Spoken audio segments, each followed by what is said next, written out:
This is VSiN, the sports betting network. The numbers told the story, they always do. It's one of those idiots who believe in analytics. This is a numbers game with Gil Alexander on VSiN. Good Thursday morning to you. It is a numbers game at VSiN, the sports betting network, VSiN.com, Game Plus, iHeartRadio, YouTube TV, and of course, Sirius XM. Channel 158. Gil Alexander on a Thursday. I believe I said that already, but you know what that means. Zach and Crack, Kelly Bidley alongside birthday boy plus 1 day. It's finally Thursday. We made it, Gil. We made it. The return of football, you mean? We can't screw up the day anymore this week. Yeah. Someone tweeted me this morning. He goes, "You missed the game last night." It's like, well what? done. That's great. It's a great tweet. Aaron Schatz will join us in just a little bit for his quarterly report on the show. He's here once a quarter on a numbers game to give us his DVOA update, and then he is one of the 50 awards voters in the National Football League. All the awards. We'll get a heat check at the quarter poll from Aaron coming up momentarily. College football with Tim Murray, championship week. We'll get all his thoughts. And Zach and Crack, Zach Cohen on the NBA and more. Giannis thoughts, I'm sure, and beyond. He'll talk NFL with us as well. And Crack, unscripted with the Crackman Bill Krackenberger. And then in between all that, it says, "Are we sure?" And as I look at that, I immediately think to myself, I'll be sure. It's my first thought when I say, "Are we sure?" I'll be sure. Speaking of which, how did Kim Porter die? 50 Cent? That wasn't covered in the doc. Sorry. Just had a brief moment. Finished it. Oh, my God. Did I? What a well-done docuseries. I can't wait to watch it. I did sit down to begin it last night and then got distracted by some BS. That's just, you were talking off air. Imagine hating someone so much that you're like, I'm going to make a documentary about this guy. I got to find up this stand-up comedian. One of those things just randomly popped up on my Instagram. I've been telling Gil about the jokes for 3 days now, but it's just yes. Imagine hating someone so much that like 15 years ago, 20 years ago, you're like, I'm going to assemble an entire team. We're going to document everything along the way, and then one day we're going to go and crush this guy. Hey, dude's a monster. This just it. It's fantastic. My highest recommendation. Let us begin real quick before we get into the Lions and the Cowboys. Giannis last night, and I appreciate everybody who texted me immediately when he fell down to the ground. Like, hey, what? We need a report. He was walking way too smoothly after that for that to have been an Achilles situation. It was, yeah. So it was weird. So, like, I'm watching it live. It was certainly weird at first. I had money on the Pistons. I took a bloodbath, absolutely, What'd you take? Okay. All right. Bloodbath in the NBA yesterday. It was not good. I was watching it live, though, Gil.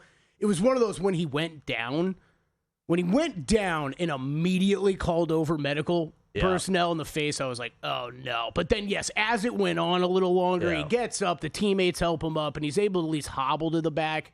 Felt a little bit better. We're going to talk a little later on, not scheduled for now, but a little later on, which team will Giannis be on after the trade deadline, because prior to that incident last night of that game, he and the agent got together, and they're like, hey, let's explore a trade, which, we thought this day would come one day. The deal with Giannis is when players who just signed a deal, right? He just signed a 4-year, $275 million extension with Milwaukee. And once you sign a deal in the previous offseason, you cannot be traded before December 15th.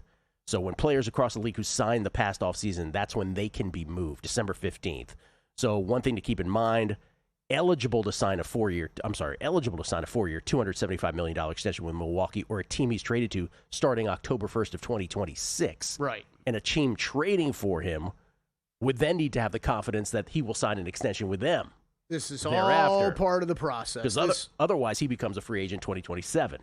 Yeah, this is all part of the process. It's what makes this way tougher in season. This should have been done multiple times already. This is a sad story of a star trying to stay as long as possible with a team. They've tried everything they can since they've won a championship of trying to put a competitive team on the floor. Everybody would have been better off if Giannis would have left over the offseason. The Bucks would have had more trade partners to work with, would have been able to get more in return. But where are we at now? Okay, fine. Giannis wants a trade, we think, even though Doc Rivers is still defending that he has not demanded a trade, whatever. They're talking. We know they're talking. We know that in August, Reports where they were talking to the Knicks because that is the only place that Giannis Antetokounmpo wants to play for. That's what we heard in August. Whether that remains true throughout the entire course of this or not, we'll see.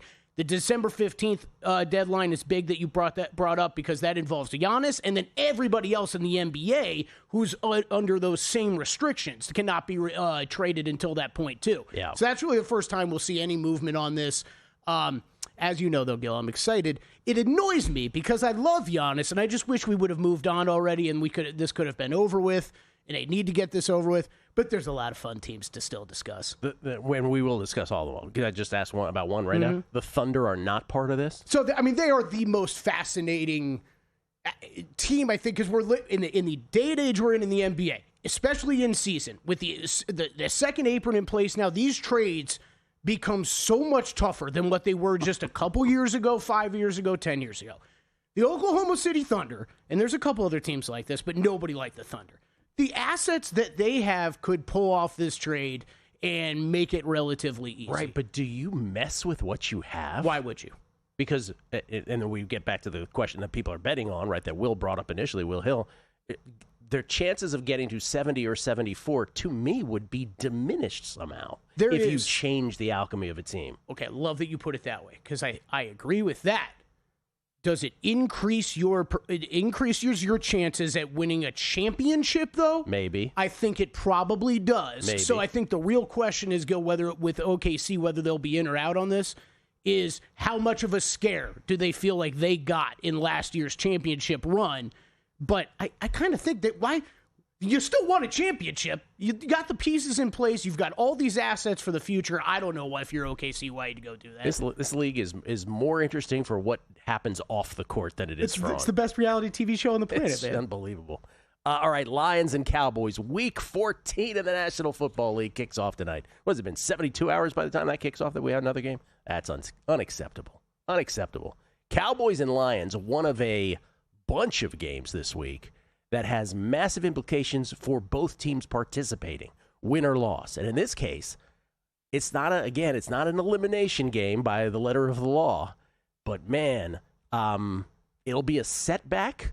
I think it'll be more of a setback for the Lions because the Cowboys' schedule's cake after this, right? If the Cowboys win this, they are golden moving forward. Whereas I don't think whereas I think if they lose, they still have that kind of runway to get into the postseason. I'm not sure about the Lions.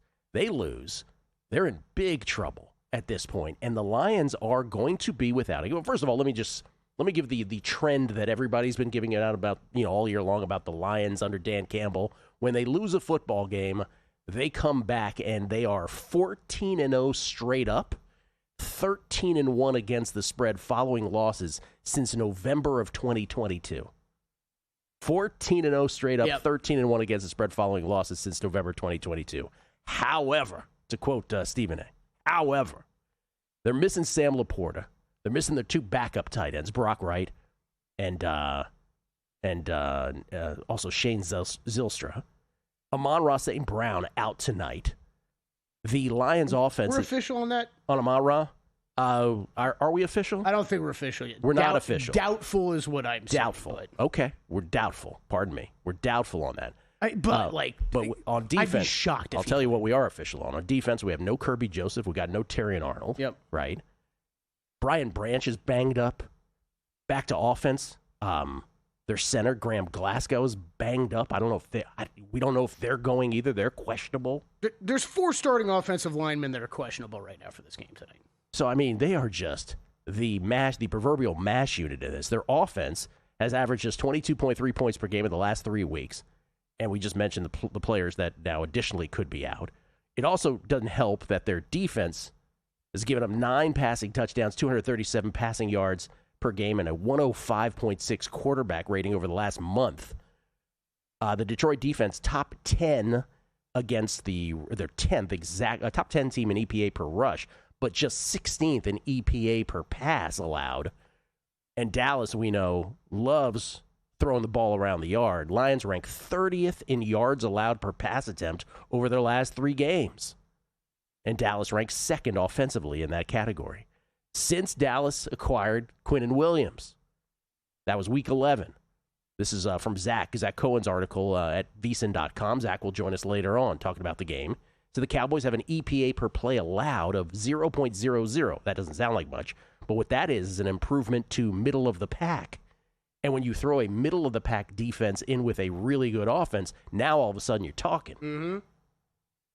And so, by the way, a major improvement over the team's season-long mark of 0.131. In fact, over the course of the entire season, again, that would be a 15th best mark in the NFL. So, Cowboys, they have a rush EPA per play allowed of minus 0.139, which means they've been excellent slowing down opposing running backs, which, again, when you don't have receivers on the field, becomes a huge thing against the Jahmyr Gibbs, focused offense. Yep. Gibbs and Montgomery, yep. All right. You think you'd be leaning a lot on them. I mean, so all those things, you throw that in the mix. I mean, people like to say, and it's true, right? Marco D'Angelo used to say on the Megapod all the time, you're never as good as you looked the previous week or as bad as you looked the previous week. But if you don't have bodies, right? Because that then it feels like, you would lead to that. Well, this will be a bounce back for Detroit. We just cited the stats about how they perform after a loss since November 22nd. Cowboys can't look any better. They just beat the Eagles and the Chiefs back-to-back. Can't look any better than they look. But if you don't have your personnel, that's a whole different calculus. I'm with you. And that's the deal. Cowboys favored by 3. Lions favored by 3 headed into tonight's game. You still going with the total? I think the side's about right at this point. I know they opened up higher than that and has been trickling down to this 3. I think that number's about right, Gil. We have futures. I'm going to sit on the sideline and just root for those. Too. I will be in on the under at some point. I'm just not rushing. It's 54.5. We'll see if it goes up a little bit more. Bill 80 this morning. Talking about playoff chances. With wins, Lions' chances improved 59%, dropped to 22% with a loss. Cowboys 31% to 6%. Yeah, I don't buy that Cowboys zone. Coming back, Aaron Schatz. If you're serious about football betting, VSiN's got your weekend game plan. Fridays at 7 p.m., it's the Circa Friday Football Invitational. Saturday morning, VSiN's college football tailgate show at 9 a.m., breaking down matchups, props, and big-time bets. Later that night, join the football contest show as the sharpest betting minds give you their picks for Sunday's game. And Sunday at 9 a.m., lock in with Mitch and Paulie on VSiN's Pro Football Tailgate Show. Your final stop before kickoff. Check out the full lineup at VSiN.com and join us on the Sports Betting Network. This is VSiN, a network of sports betting analysts, writers, hosts, and handicappers, all here to help you become a more confident bettor. We broadcast live every day from Las Vegas, the sports betting capital of the world, and from studios across the country, giving you insight from every angle of the action. Take VSiN with you wherever you go with the VSiN Watch app, or catch us on streaming platforms and regional sports networks. You can also listen live on SiriusXM Channel 158 and on radio stations nationwide. Check out VSiN.com as well for betting tools, exclusive betting splits, AI-powered player prop projections from Opta, pro picks for every game, plus in-depth betting guides and articles built to give you an edge. From sharp betting analysis and daily best bets to insider interviews and expert breakdowns, VSiN is your trusted source for everything happening in the world of sports betting. See everything we have to offer at VSiN.com and become part of the Sports Betting Network. Coming up on the next edition of Follow the Money, the playoffs are here. Huge game between the Cowboys and the Lions. Loser leaves town. Paul Charchian to talk props and fantasy. Brad Powers is back to talk conference championship weekend and the Kiffin nonsense. James Sullivan and Mike Buckmiller, also from Survivor Sweat, to talk Circa Grandissimo and Circa Survivor. Follow the Money, 4 to 7 Eastern on VSiN, the Sports Betting Network, Sirius XM Channel 158.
VSiN, the Sports Betting Network. Want to bet smarter, rather? Start with Smarter Insights. Right now, you can check out Greg Peterson's college basketball top plays, all 9 conference championship game previews of college football, Dave Tooley's NFL Week 14 takes, and later today, you can check out Zach Cohen's NBA picks and props, Jonathan Davis's NHL top plays, and NFL Week 14 first touchdown scorer picks. People love those. We have our extended Black Friday special until Sunday. Get full access to everything we do until May the 1st for only $60. That's May the 1st of 2026. Go to VSiN.com/subscribe. Do it now. You will not be sorry. We get tweets at Beating the Book. Always appreciate the feedback. Tenalach from Australia. Happy birthday, Kelly says. Cheers to you, mate. After cash, Denver over 9.5 wins. Wanted to reinvest portion on a future bet. You guys and Drew plus Cleve TA tweet put me on Pickens. Offensive player of the year at 76-1. And I like the Cowboys making the conference final at 15-1. Actionable info from down under. He's hitting us up. Thank you, Tenalock. Appreciate that. Jesse Welch on the Deep Dive pod yesterday. Were you aware of this? Andy Molitor gave Kelly a birthday shout-out. And I did not. Was totally guessed his age exactly dead on. Impressive by Andy. I did not catch yesterday. I will catch today. The Wednesday Deep Dive is a staple in my listening for sure. Total staple. And Rob L is hitting on the pulse of sports betting this morning. He said, are the rumors true? Did Fezzik report Wishnev's Telegram group for being way too profitable? Hearing lots of speculation that Stevie was in a jealous rage and made it his mission to get Todd banned. No, it wasn't Stevie. We've identified that it's one of the books that one of the skins. It's no fun. That got beat up pretty good, got in there and sent it down. That's a shame. We'll get a workaround going. Brian Schaefer, 31, Gillen, that Diddy doc when the male escort was revealing everything that went on, mind-blowing and actually sick. What Diddy made Cassidy drink afterwards. The whole thing's awful. Shrek McPhee, at what point does the OKC record seem profitable? 35-2. It would take several major injuries for them to lose 7 more games. Young, hungry, and already with a ring. Why not go for the record? Sounds insane, but 53-7 rest of the season seems like the floor. LOL. Yeah, we've talked about it in those terms as well. It's crazy. It's just such a thin margin. It is. It's like I said, if they have a week where they lose twice, all of a sudden you're behind. Right, you're going to feel terrible. Yeah. Let's talk some football. He is kind enough to join us not only on the Megapod once a year, but every quarter during the NFL season to talk about DVOA, to talk about awards, because he's one of the 50 AP voters on all those awards. He's the chief analytics officer at FTN Sports. He's also the creator of DVOA. It's our friend Aaron Schatz joining us now, courtesy of the Progressive Guest Line from New England is where he comes to us. How you doing, Aaron? Good morning. Hey, I'm doing good, guys. It's cold here. It's cold. Give us a sense of how cold. What are we talking? Oh, not as cold as it's going to be this weekend in like Buffalo, but it's cold. We're below 30. Kelly, would you like to share your temperature complaints? Yeah, Aaron, it's a pretty brutal morning out here as well. I think it was 47 when I got in the car. Whew, it's pretty brutal. We're going to make it through, though. Gaining fans all week with his weather complaints. All right, let's start with this, Aaron. First of all, where can folks get your stuff at FTN Sports? Where do they go? Yeah, it's ftnfantasy.com. And you want to definitely check out the GOAT subscription to get all of our leading fantasy projections, as well as betting advice and all the DVOA stats, including, with scouting categories like 1 high versus 2 high and man versus zone. And we have all that kind of stuff. All that kind of stuff. And by the way, again, DVOA, analyzing football on a granular level, play-by-play, since 1978. That's how far back Aaron and the crew has gone. Okay, I want to ask you about certain teams. Seattle's number 1 in DVOA, overall DVOA. The Rams are second. Let me cherry pick some other teams, because I know there are fans of other teams. There are bettors, futures bettors for other teams, and I'm curious how you explain some of these positions. The Colts are still third.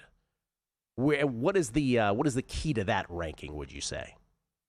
That they were so high before the last few games. Their offense has really fallen off in the last 4 games. Their offense is slightly below average in the last 4 games. So they were so good before that they're still really good for the season as a whole. There's really a question here of how many games do you think is really important? I tend to take a longer view of things, which is more than just 4 games for how good a team is. But there's no question that the Colts have fallen off on offense. Texans are 8th, Niners are 10th. That's interesting. Texans driven by defense, I would imagine.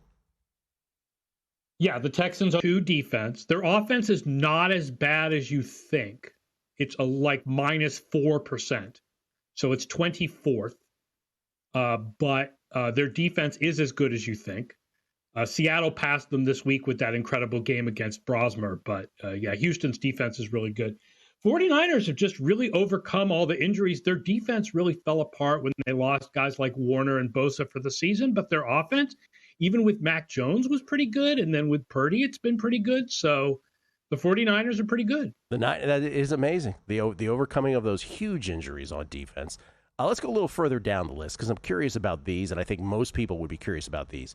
You are a fan. We've talked about this before. You're a fan of the New England Patriots. So this is the year where no one can ever accuse you of fan bias in your DVOA rankings. I know that's been a thing through the years. You just love the Patriots. Well, you have them 14th still, and that's a step up after their win over the Giants. Why only 14th? Is it the schedule?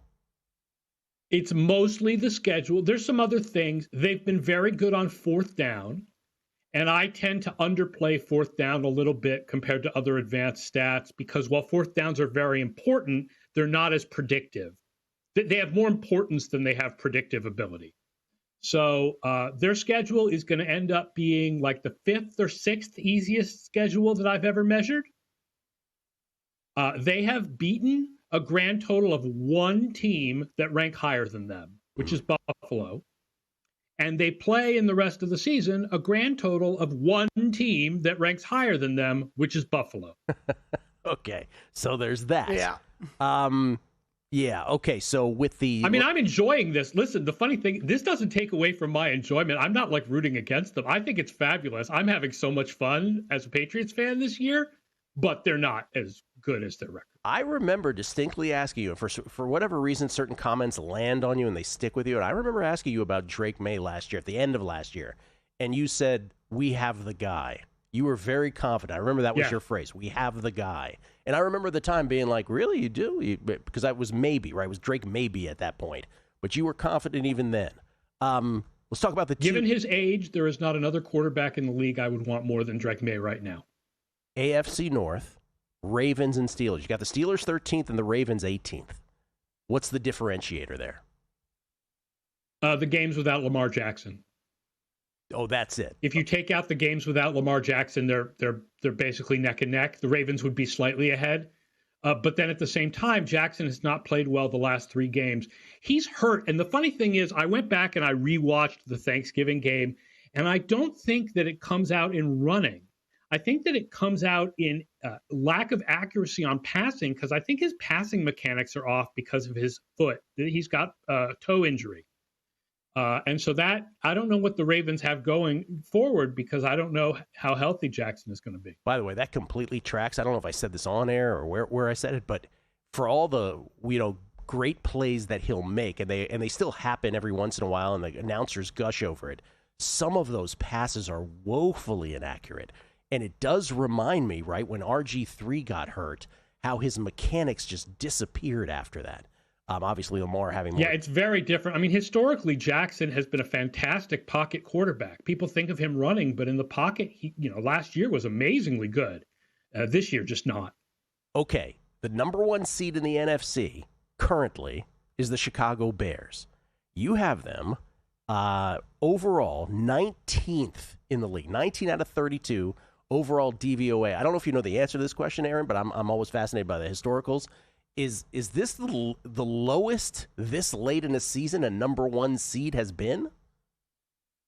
I think so. The lowest number 1 seed by DVOA was the Titans 4 years ago. I'll remember them well. And I believe that the Bears are lower than them right now. Now, if the Bears actually get the number 1 seed, they'll end up higher than this probably, because it probably means they play well over their last 5 games, and so their rating will go up. But they have played the 2nd easiest schedule in the league. Only the Patriots have played an easier schedule. And they've had a lot of takeaways, including really good luck on fumble recoveries, which are fairly random. And takeaways are less predictive than yards and first downs. That's another reason why we have the Seahawks so high, because the Seahawks have had a lot of turnovers, but that's not necessarily of the future as all the yards and first downs they've had in their passing game. The other thing that you noted in your weekly article, by the way, and these are all available for even if you're not a subscriber, these are available for free, is the special teams, the historical special teams, where the Jets have one of the top 5 best ever, and I believe it's the Browns that have one of the 14 worst. What is your breakdown in terms of offense, defense, and special teams, just to put that in context? So the way it works is that special teams is put on a range so that when you add it to offense and defense, you get the closest to wins that you possibly can get.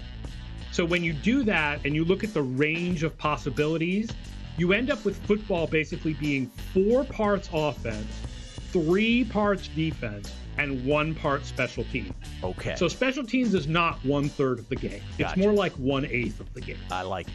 All right, Aaron's a voter on the awards. We'll talk about that next.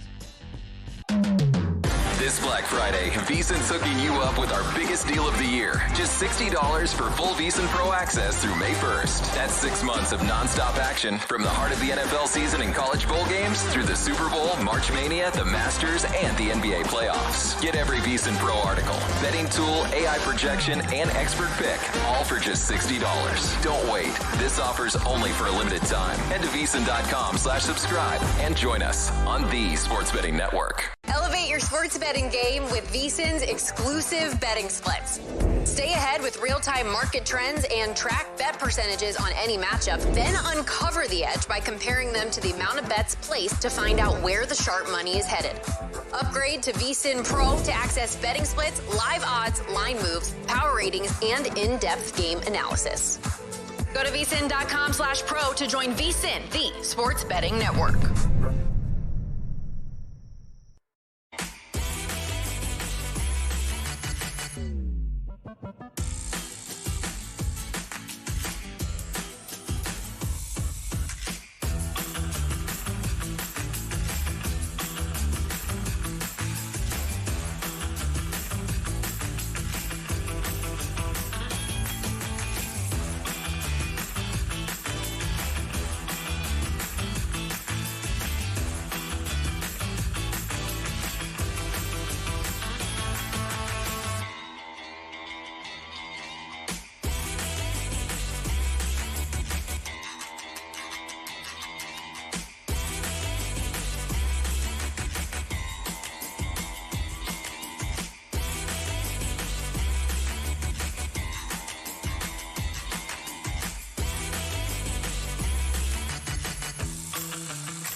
This is VSiN, the sports betting network.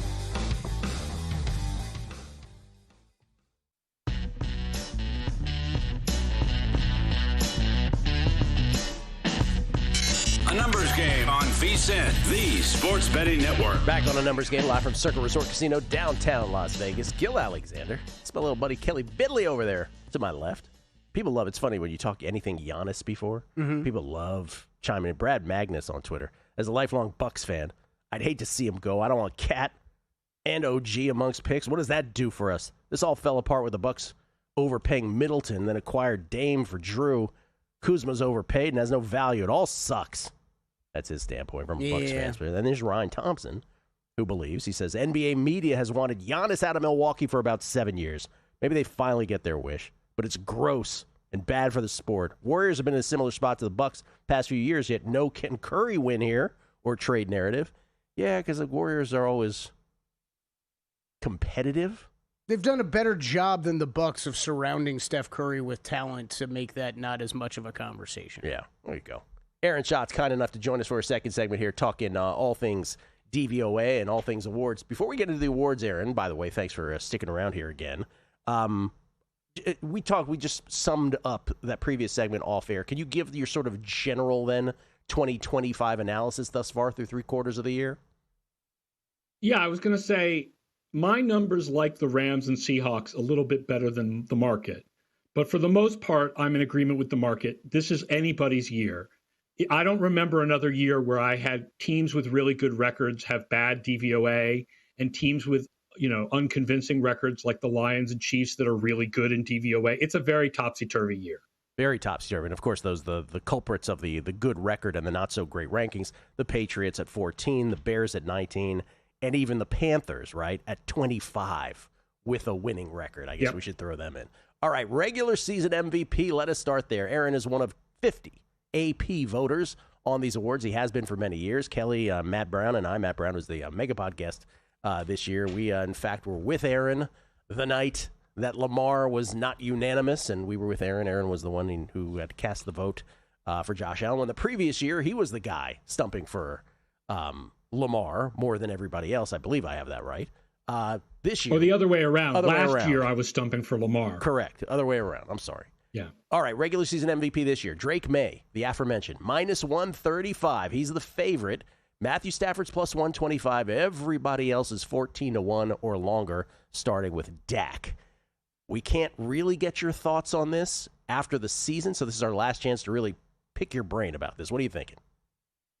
Dak Prescott leads the league in almost every advanced metric. Mike stats, ESPN QBR, adjusted EPA that Kevin Cole does, adjusted EPA that Ben Baldwin does. Prescott leads the league in all of them. The question is, what happens over the next 5 weeks? Can Prescott possibly get the storyline going enough to become one of the, up there with May and Stafford as far as being a candidate? He'd have to get Dallas into the playoffs and play really well over the next 5 weeks. But it's not his fault that their defense was so horrifyingly bad over the first half of the season. That's right. By the way, we don't know what the other 49 voters are thinking, but this is one voters, 2% of the voting class. These are his thoughts on that. Read into it what you will. Okay. Offensive player of the year. This looked like it was Jonathan Taylor in a runaway. Not such a runaway anymore. He's -120. Jackson Smith and Jigba is almost a coin flip with him. He's -105. Then it's McCaffrey, who really is, he keeps career-wise trying to break records, 14-1. Everybody else, real big long shots. What are you thinking here? Yeah, I think McCaffrey doesn't have the rushing value to win this. He's got all that receiving, but he really hasn't been that good as a runner this year. Pickens is really interesting at 80-1 because he's like my number 2 wide receiver this year. And what if he goes nuts over the last 5 weeks of the season? But otherwise, yeah, it's Taylor and Smith and Jigba head to head, right? They're the top 2 guys. And Aaron, once again, one of the voters. We don't know how many feel this way, but you are a guy who will not vote for a quarterback on principle for Offensive Player of the Year. I'm going to ask, by the way, if your tech guys can raise your volume a little bit. I'm having a hard time hearing you. Okay, we'll do that. Sorry about that. All right. But yes, ask the question again. No, that you're on record as saying MVP for you because of the way you view football through analytics. That's a quarterback award, barring some weird kind of thing. And Offensive Player of the Year is your non-quarterback award on offense. Yeah, I don't like the idea of giving Offensive Player of the Year to the second best quarterback. I think that's kind of silly. Okay. And you have no sense of how many of the voters feel that same way. No sense of that. Yeah, it's got to be another position. Now, what would be interesting would be voting for an offensive lineman for the award, but now they have their own award. Okay. All right, let's go to what's next, guys. Let's go to Offensive Rookie of the Year. Teteroa McMillan of the Panthers, plus 115. Jackson Dart, who, if he starts the rest of the way, will have started 12 games this year for the 2-win Giants. Emeka Egbuka has fallen back a little bit to 3-1. Tyler Warren has been lurking all year at plus 550. What do you think here? Yeah, McMillan's definitely come on. Dart being injured was not a help. I think this is still very up in the air. I think based on the last 5 weeks of the season, this could go a lot of different directions, including Henderson. If he has more explosive runs, he's had that one game. He had that one game against the Buccaneers. If he has a couple more like that and they, win the number 1 seed, he could be interesting. But this one's still pretty up in the air. Manungai at 90-1 is not a thing, in your opinion? If they do really well in the next 5 weeks, that would be a really interesting long shot bet. Yeah. Okay. Comeback Player of the Year. And you know the rules, right? You can't come back from sucking, I believe is the actual terminology used by the voting block. What are you thinking here for Comeback Player of the Year? It's McCaffrey or Dak. Yeah. Dak currently minus 170. McCaffrey or Dak. McCaffrey plus 130 are the odds right now. Okay. Yep. Aaron, greatest Comeback Player of the Year race we've had in a long time. I'm enjoying it. It's pretty good. Yeah. I mean, look, unlike MVP, I don't think you have to vote for a quarterback because it's Comeback Player of the Year is more value compared to your position rather than total value. So I think McCaffrey very much has a good chance at it. All right, Defensive Player of the Year. This is Myles Garrett. Nobody else at this point? Yep. Oh, yeah. I can't imagine anyone else is going to catch him. Yeah, right now, by the way, he's minus 1,400, for God's sakes. I didn't realize he had drifted that far up. Still not a bad bet. Still maybe not a bad bet. Mike, he's going to break the all-time sacks record. Right. Yeah, looks that way. It's amazing because there's a lot of great. I mean, Will Anderson Jr. is having a great year. Nick Bonito's having a great year, but they just have no shot at this. Defensive Rookie of the Year.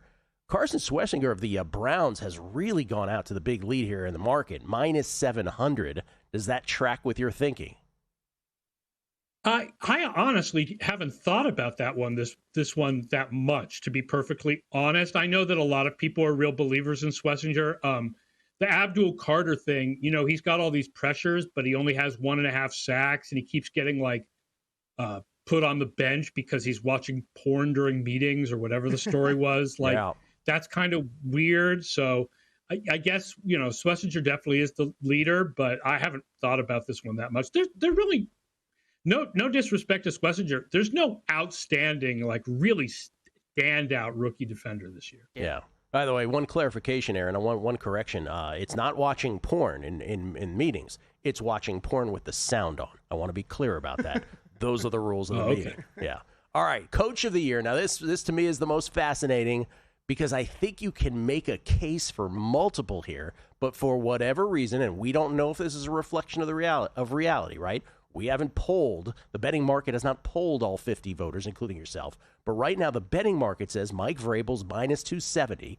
Ben Johnson of the Bears, again, the current number 1 seed Bears is plus 275. Mike McDonald, what has he done wrong? Of the Seahawks, plus 650. And Shane Steichen is the big drop, right? He's gone all the way down to 22-1. He was sort of co-favorites with Vrabel for most of the year. And then you see Kyle Shanahan and everybody else 25-1 or longer.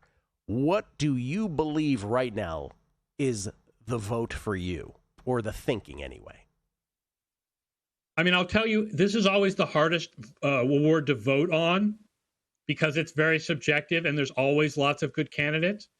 I'm only one voter, but right now I would vote for McDonald because the Seahawks excel on the side of the ball that is his side, which is defense. They're the number 1 defense.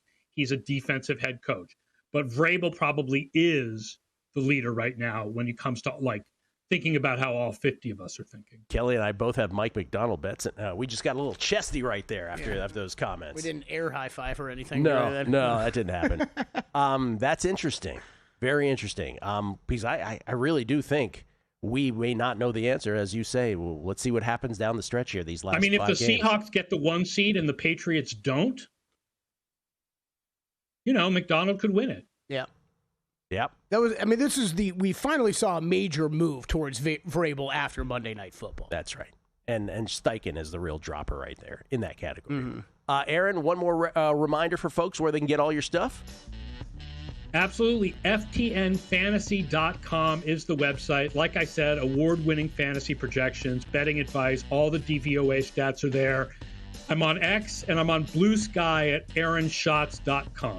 And on Twitter at AShots, SCHATZ, AShots NFL as well. Aaron, always a pleasure. Thank you so much for revealing all that you could at this point. College football on the other side. VSiN's player prop projection tool is now available for the NBA. Get projections for points, assists, rebounds, and more powered by Opta AI. On VSiN.com/NBA props, we line up our projections against the latest DraftKings odds so you can quickly spot mismatches and find value before the market adjusts. The NBA player prop projections tool is available exclusively to VSiN Pro subscribers. Check it out now at VSiN.com/NBA props and join us on the Sports Betting Network. Join the guru, John Hansen, at the intersection of prop betting and fantasy sports on Prop Points, only on VSiN. Lesson number 1, Patty's back. I still believe that Caleb Williams is not any good. And, other than Rome Odunze, I don't trust anyone that can't run the ball. John and his guests will help you find the connection between the two and give you his expert advice on how to capitalize when a number is too good to pass up. Prop Points, weekdays at 1 p.m. Eastern on VSiN.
VSiN, the Sports Betting Network. Congratulations are in order, Kelly Billy. Who we got? What else do you say in order about, by the way, except for congratulations? Congratulations are in order to Average Joe weekly winner Philip Purdy.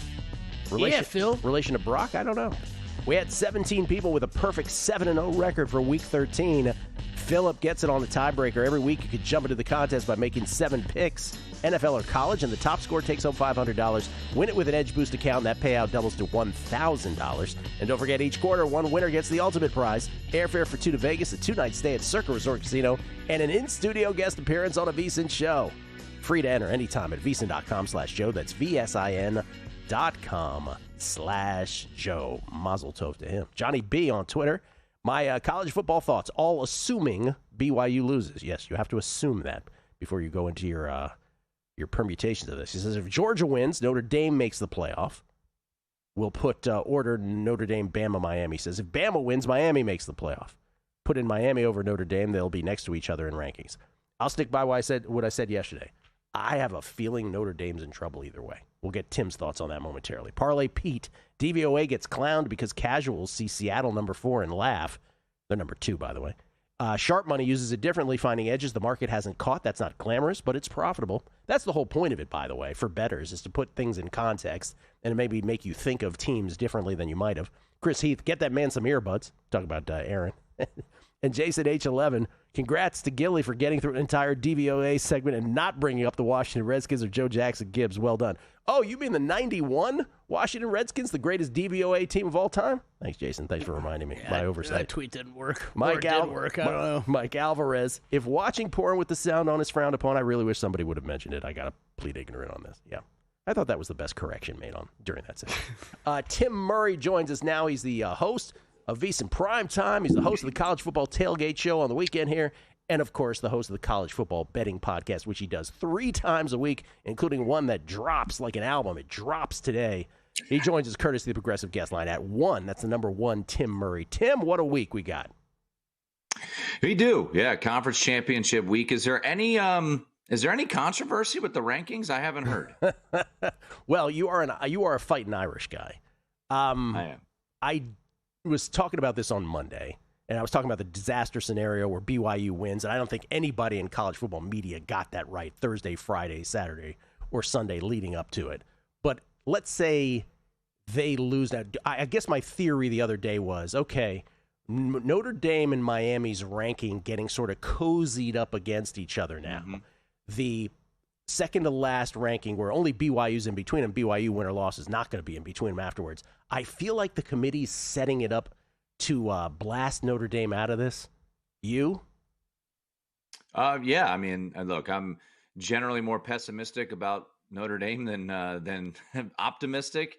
But, yeah, it does feel like, look, I know there's been many columns and many talking heads talking about this. And, you know, in reality, it's probably good for the sport that college football is on the forefront with this controversial situation with Notre Dame and Miami. But, you know, I opened the college football podcast the other day about it, and I kind of echoed the sentiments of the person who just tweeted in. I think the situation, in my opinion, that they've set up, if Alabama were to lose to Georgia, I think, and this is just my gut, I think Notre Dame is safer. But I think the scenario that you painted where Alabama beats Georgia, BYU loses to Texas Tech, I think Notre Dame's in some trouble because they don't want Notre Dame, that is, Miami, to be next to them in the final rankings. I think ultimately that's when they pop them over. Look, it's been hypocritical the whole way through. No one has any idea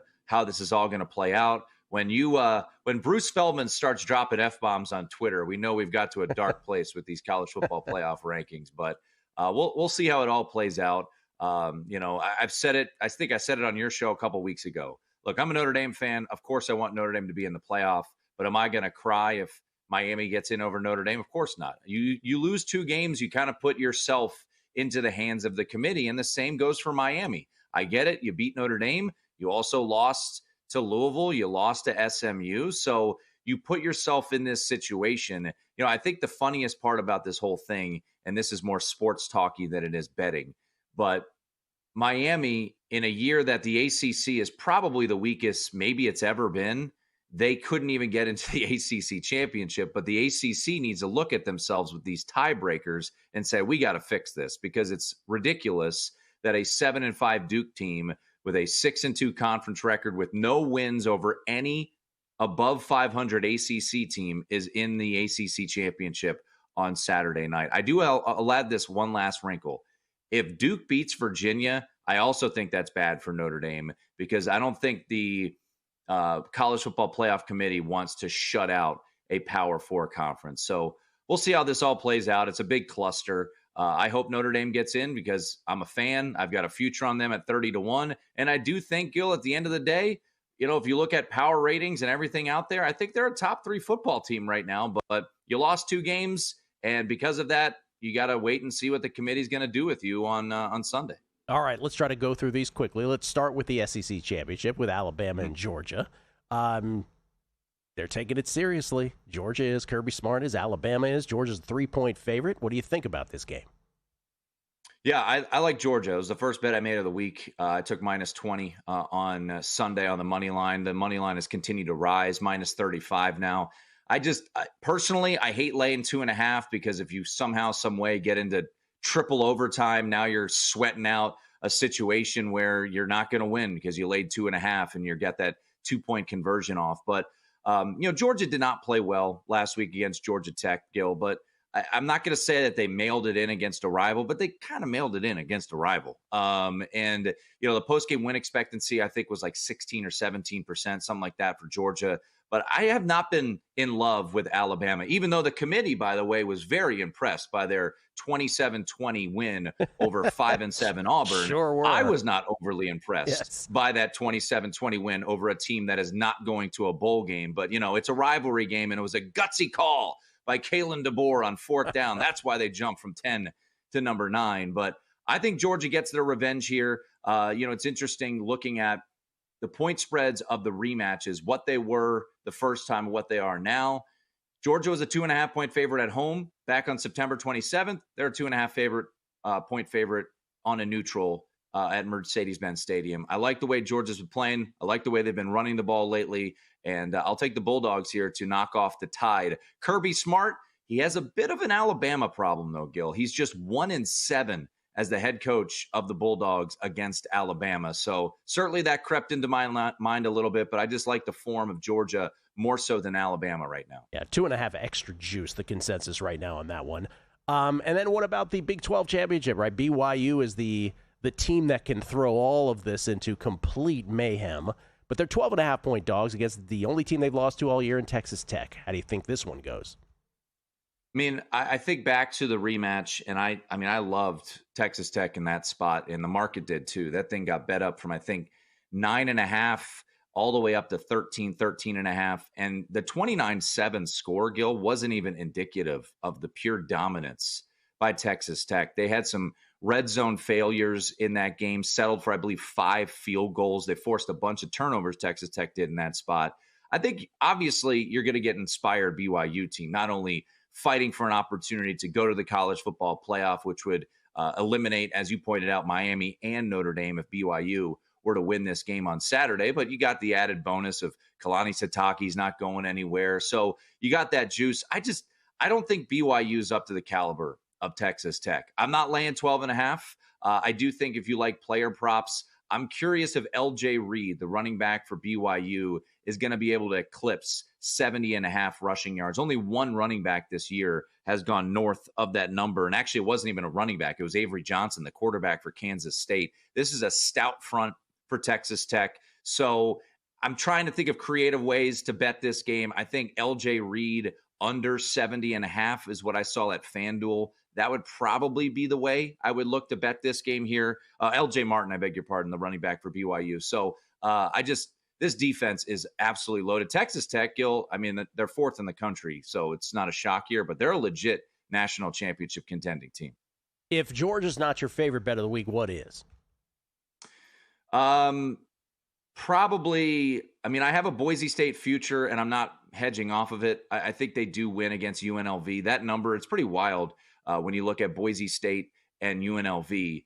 That number was 13 in mid-October, and now it's 4.5 in favor of Boise State. We don't know the health status of Maddox Madsen. He's going to play, but what I mean is how healthy is he going to be with that leg injury? So that's certainly a concern. I think UNLV has played better, but for me, I just will say I'm not hedging off of a preseason future of Boise State to win the Mountain West. I think they take care of business, and I think that number is starting to creep back to where it probably should be against UNLV. UNLV's never won on the Smurf turf. All right. Podcast will drop approximately at what time today, sir? We'll say around 4 o'clock Eastern.